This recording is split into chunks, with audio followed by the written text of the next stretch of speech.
Que tu n'es pas forcé de rester. Qui t'a demandé que tu es forcé de rester ici? Tu es ton cœur gâté, tu pars au suivant. Ouais, enlèvement. Ouais, dis-moi. Ça t'a vu quelqu'un de qui est gâté ici. Enlèvement, tu es ivoirien, non? Ouais, je suis très ivoirien, très même. Voilà, donc tu connais à faire là. Quand ivoirien est en train de parler, quoi, il y a pas là dedans, mais il y a vraiment. Non, c'est comme ça qu'on fait nos baïmans. Vous toujours connaissez. Mais vous pas dire que t'es toi ivoirien, mais quand que ce soit ici. Tu es irrespectueux. Vas-y doucement, on parle dans le respect. Si lui est gamé, si lui est fâché, il peut s'exprimer comme il veut, il n'y a pas de problème. Moi, ça ne gâte pas mon cœur. Hein. Moi, je sais juste c'est sur quoi je me tiens pour parler, au fait, tu vois. Moi, je veux juste qu'il me prouve que le Yehoshua ou le Yeshua ne donne pas directement Josué en français. Tu vois, parce que moi, je dis que ça donne ça. Maintenant, si lui, ça donne autre chose de l'hébreu au français, si ça donne autre chose, il me donne sa preuve, moi, il donne ma preuve. Tu vois, non? Donc, sur ça, on peut non, mais tu as commencé un argumentaire, tu as commencé un développement. Moi, je vais écouter jusqu'à la fin. Tiens, rabbin, pardon, toi, faut t'aider, pardon. D'accord. Donc, voilà. Je vais t'écouter jusqu'à la fin, s'il te plaît. Vas-y, puis tu nous montres les preuves, quoi. Merci. Les preuves textuelles. D'accord. Donc, du coup, quand tu prends dans le livre de Exode 19, si je ne me trompe pas, quand tu prends dans le livre de Exode, tu vas voir là-bas Josué. Le Josué de là-bas donne directement, le Yehoshua de là-bas donne directement Josué en français. Parce que c'est une transcription directe qui n'est pas passée par 1000 chemins. C'est-à-dire du français et de l'hébreu directement au français. Ça donne Josué directement. Maintenant, quand on prend maintenant le nom de Jésus, en Luc 31, Luc 1, 31, le nom de Jésus là n'a pas été écrit originellement en hébreu. Non. La première écriture des textes originaux ne vient pas de l'hébreu, mais ça vient directement du grec. Donc, du coup, on ne quitte pas de l'hébreu pour venir au grec. Non. Mais on quitte initialement du grec, qui est l'essus. Maintenant, du grec, on passe maintenant au latin. Du grec au latin, ça donne l'essus. Or, en grec, là, en latin, là, la seule chose qui change là-bas, c'est le lota, là. C'est ça seulement qui change. C'est-à-dire que le Y devient le Y qui saute, qui devient directement le Jésus en français. On ne peut jamais obtenir de la langue hébreu venir au français Jésus. C'est pas possible. Mais on quitte directement du grec pour obtenir le Jésus en français. Maintenant que je suis rentré dans mon introduction, on peut maintenant ouvrir les caméras et puis chacun donne sa preuve. Direct. Attends, avant de donner preuve, avant de donner preuve. Aïe! Attends, Youssouf, voilà les gens là, ils commencent à se foutre de nous, sincèrement. Enlèvement, on a bien entendu ce que tu as dit, mais sincèrement, tu commences à se foutre de nous. La question est très simple. Déjà, c'est toi-même qui devais montrer tes preuves. Il a très bien parlé, Maintenant, on va lui soumettre des questionnaires. Je pense que... Ouais, je dis pas non, attends. Je pense qu'il maîtrise son sujet.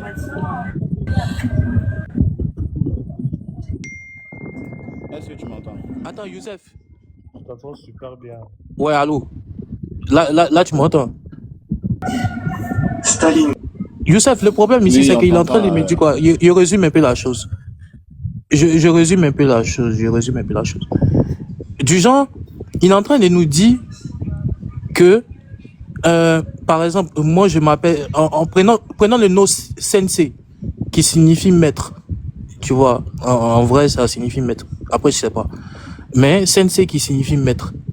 Comme sensei, on a traduit directement en français, on dit ok, sensei signifie maître. Tu vois. Maintenant, comme on a pris sensei et qu'on est passé par exemple par l'anglais, tu vois, et que ça a donné un autre nom, et que de l'anglais, on est passé au français, bah du coup ça change. C'est plus maître, ça devient autre chose. C'est ça son argument, Youssef. Mais Nando, tu vas comprendre, faut écouter, tu vas comprendre. Lui, il a fait un argumentaire comme quoi le Josué, il a été directement traduit à partir de l'hébreu. Il a été directement translittéré à partir de l'hébreu. Déjà, il a dit transcrit, c'est pas la transcription, voilà. Après, tu vas me dire c'est quoi la transcription. C'est une correspondance. Ça a été déjà translittéré, bon, on va dire translittéré. Ça a été déjà translittéré de l'hébreu au français directement. Et le Jésus, comme le Nouveau Testament en grec, ça a été translittéré du grec. Enlèvement, si tu peux sortir de ta pause, je vais te poser une simple question. Voilà, je te pose une simple question. Est-ce que Josué existait dans la forme grecque avant l'avènement de Jésus? Est-ce que Josué existait dans la forme grecque avant l'avènement de Jésus? Non, non, pas du tout. Ok, donc la Septante date de quelle année? C'est quoi la Septante? La Septante, c'est... comment on appelle ça même? C'est le test hébreu. C'est le test hébreu.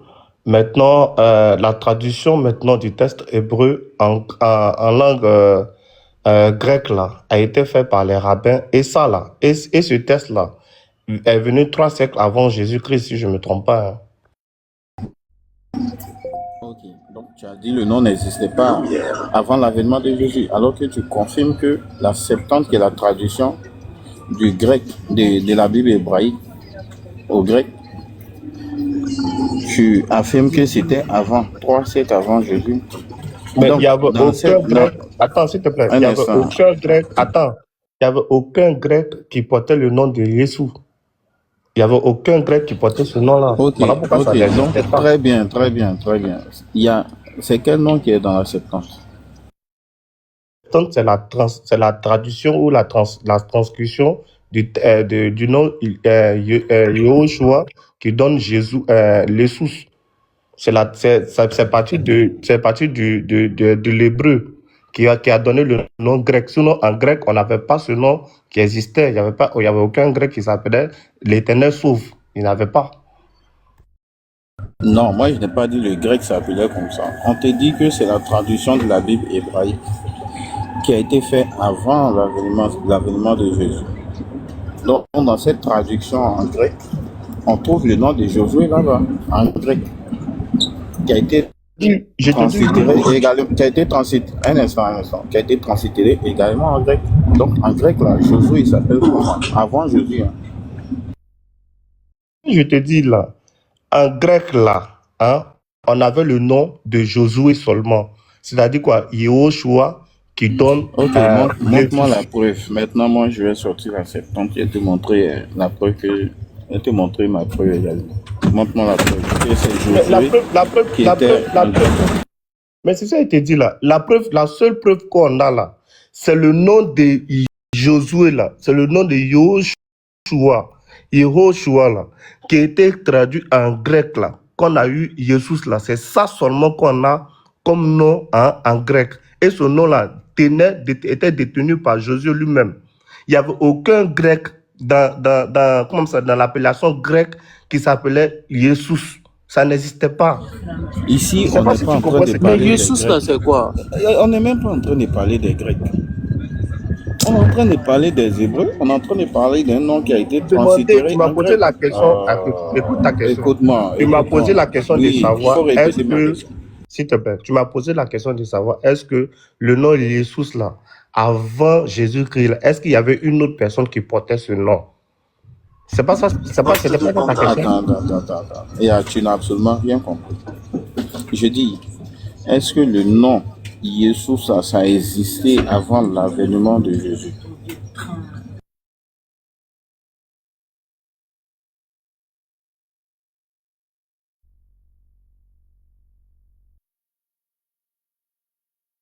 Voilà, ma question est très simple. Est-ce que le nom Yeshua a existé avant l'avènement de Jésus? Salam alaikum wa rahmatullahi wa barakatuh. Wa alaykoum salam wa rahmatullahi wa barakatuh. Vas-y, Yann. Dis-le au téléphone quand il va finir. Ah, il est au téléphone. Ok. Non, juste une motion. Je suis monté parce que j'ai vu un verset sur Néhémie 11, 25 et 26, où Yeshua, en fait, c'est le nom d'un quartier à Juda. Et voilà, Aniviette était seule. Tu vois. Donc, il y a un quartier qui... Ah bah oui, moi, dès que je monte, c'est que j'ai lu une dinguerie quelque part. Donc oui, le quartier s'appelait... Je suis là maintenant. J'étais au téléphone. Le quartier Lui, ça s'appelait... dit non les quartiers maintenant. Ouais. Le quartier s'appelait Yeshua. C'était à Juda, dans Néhémie 11, verset 26. Mais il y a encore autre chose là-bas. Parce que là-bas, ils ont bien traduit Yeshua en Yeshua. Vous voyez? Donc, là maintenant, il y a Yeshua qui va s'ajouter à Josué et à Jésus. On n'a plus deux translittérations ou adaptations ou peu importe comment vous voulez. Mais on a Yeshua encore qui s'ajoute dans cette histoire-là. Donc, voilà, il faut nous expliquer. Ah, sorry.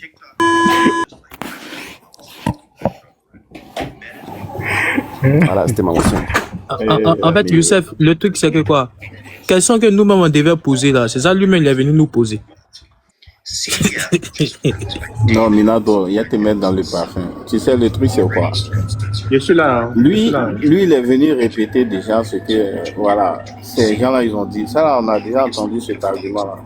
Comme quoi, Jésus a été directement tiré du grec, tu vois.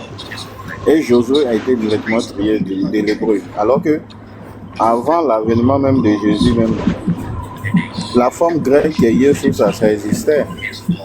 Ça existait. Ça n'existait pas. Non, ça n'existait pas. Ah bon? Ok, donc, est-ce qu'il y avait un grec? Oui, vas-y. Attends, est-ce que la Septante, je te pose une question, est-ce que la Septante, qui est la traduction de la Bible hébraïque en grec, est-ce que ça existait avant Jésus? Juste avant Jésus, oui, bien sûr, ça existait avant. Voilà, donc le nom qui se trouve dans la Septante, là, en parlant de Josué, c'est quel nom qui est là-bas? C'est Yeshua là qui est là-bas, bien sûr. Voilà, donc est-ce que ça existait avant la... Non, mais là où tu fais erreur, tu vois. Écoute-moi. Non, écoute-moi d'abord. Là où tu fais erreur, c'est que le Yeshua là, lui, il n'existe pas directement, mais il vient d'eux. C'est-à-dire qu'il est tiré de quelque chose. Il est tiré de l'hébreu. C'est-à-dire qu'il dépend de l'hébreu. Sans l'hébreu, lui, il n'existe pas. C'est parce qu'il y a eu le Dieu sauve en hébreu qu'on a eu une tradition de Dieu sauve en hébreu qui est venu en grec. Tu veux un peu? Oui, sinon, en grec, tu vas comprendre, attends, s'il te plaît, S'il te plaît, attends, j'ai fini. Sinon, en grec là, le Dieu sauve là, le nom Dieu sauve ou le mot Dieu sauve là, en grec, ça n'existait pas.